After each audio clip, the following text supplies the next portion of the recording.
اعوذ باللہ من الشیطان الرجیم بسم اللہ الرحمن الرحیم ربی اشرح لی صدری ویسر لی امری واحلل عقدۃ من لسانی یفقہوا قولی۔ سورہ اعراف۔ سورہ اعراف کا نام اس سورت میں کیونکہ جو ہے وہ اعراف کا ذکر ہے،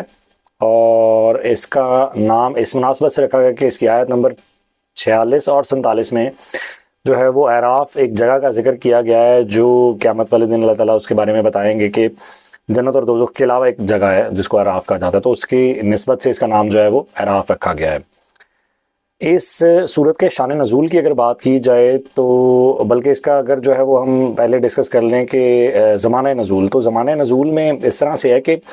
سورہ اعراف اس دور میں نازل ہوئی ہے جو مکی دور کا، مطلب ہجرت سے پہلے کا جو دور ہے، مکی دور کے آخری جو ادوار ہیں وہاں پہ جو ہے وہ یہ صورت نازل ہوئی ہے۔ اس کے انداز کلام سے کنفرم ہوتا ہے۔ اب یہ اس میں کہنا بڑا مشکل ہے کہ پہلے سورہ انعام نازل ہوئی تھی یا سورہ اعراف، کیونکہ یہ بالکل جو ہے وہ آخری زمانے کی صورتیں ہیں، اور ایسا کچھ حصہ جو ہے وہ مدینہ میں نازل ہوا ہے، جس کے اعتبار سے جو ہے وہ اس کو اصل میں مکی صورت ہی کہا جاتا ہے۔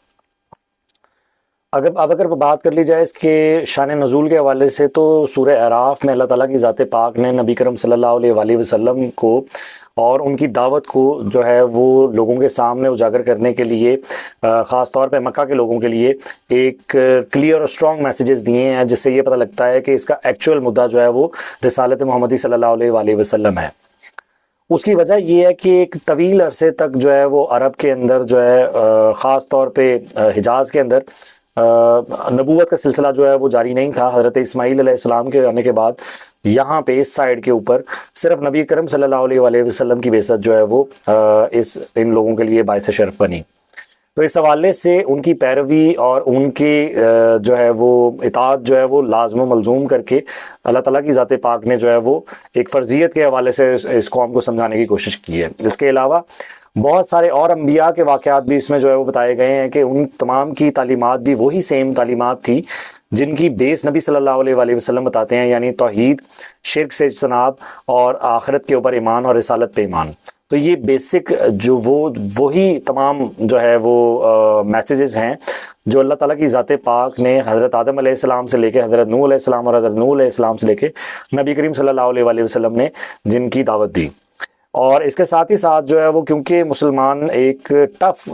پوزیشن میں اس وقت موجود تھے، جو کہ کفار مکہ کی ہٹ درمی اور ان کی مظالم کی جانب سے مسلمان اس ایک مشکل دور سے گزر رہے تھے، جس کے اندر نبی کریم صلی اللہ علیہ وآلہ وسلم اور صحابہ کرام کی مکمل طور کے اوپر تربیت کی گئی ہے کہ کس طرح سے آپ نے اس تمام ریٹیلیشن کو اور اس ایگریشن کو جو کفار کی جانب سے آپ کے اوپر اور صحابہ کرام کے اوپر کی جا رہی ہے، اس کو کس طرح سے برداشت کرنا ہے، اس کو کس طرح سے ٹالریٹ کرنا ہے، اس کو کس طرح سے جو ہے وہ مولڈ کر کے اپنے فائدے کے لیے استعمال کرنا ہے، اور اس کو دین کی تعلیمات کو جو ہے وہ کس طرح سے جو ہے وہ بیان کرنا ہے، ایک نظم و ضبط کے اندر رہتے ہوئے کس طرح سے اسلامک ڈسپلن کو فالو کرتے ہوئے اسلام کی دعوت بھی دینی ہے اور کسی قسم کا کوئی جارحیت بھی نہیں دکھانی۔ پھر اس میں ایک بڑا پورشن جو ہے وہ اللہ تعالیٰ کی ذات پاک جو ہے وہ یہود کو بھی مخاطب کرتے ہیں، کیونکہ ان کے پاس تو پہلے سے ہی جو ہے وہ یہ سلسلہ ایک نبوت کا چلا آ رہا تھا، اور اس حوالے سے وہ فیملیئر بھی تھے کہ جو ہے وہ اسلام کی اصل دعوت اصل میں ہے کیا۔ تو اس سلسلے میں جو ہے وہ ایک بڑی آزمائش جو ہے وہ یہود کو کنونس کرنا بھی تھا مسلمانوں کے لیے، جو کہ اس بات کے اوپر کنونس ہی نہیں تھے کہ نبی کریم صلی اللہ علیہ وآلہ وسلم کی رسالت کے حوالے سے ان کو جو ہے وہ ریزرویشنز بھی تھیں، ان کا جواب بھی دیا گیا ہے، اور کفار مکہ کو بھی جو ہے وہ اس حوالے سے دعوت دی گئی ہے کہ اس میں جو ہے وہ مکمل کس طرح سے جو ہے وہ اس دور میں اپنے آپ کو بچاتے ہوئے اور کسی قسم کی کوئی سخت رویہ ان کے ساتھ رکھنے سے پہلے جو ہے وہ کس طرح سے ان کو ڈیل کیا جائے گا اور کس طرح سے اسلام کی جو ہے وہ دعوت ان تک پہنچائی جائے گی۔